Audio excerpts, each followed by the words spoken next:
विश्वं दर्पणदृश्यमाननगरीतुल्यं निजान्तर्गतम्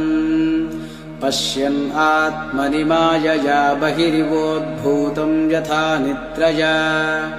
यः साक्षात् कुरुते प्रबोधसमये स्वात्मानमेवाद्वयम्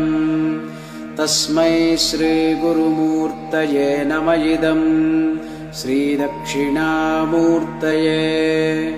बीजस्यान्तरिवाङ्कुरो जगदितं प्राग्निर्विकल्पं पुनः मायाकल्पितदेशकालकलना वैचित्र्यचित्रीकृतम् मायावीव विजृम्भयत्यपि महायोगी वयः स्वेच्छया तस्मै श्रीगुरुमूर्तये नमः इदं श्रीदक्षिणामूर्तये यस्यैव स्फुरणं सदात्मकमसत्कल्पार्थकं भासते यः साक्षात् तत्त्वमसीति वेदवचसा यो बोधयत्याश्रितान्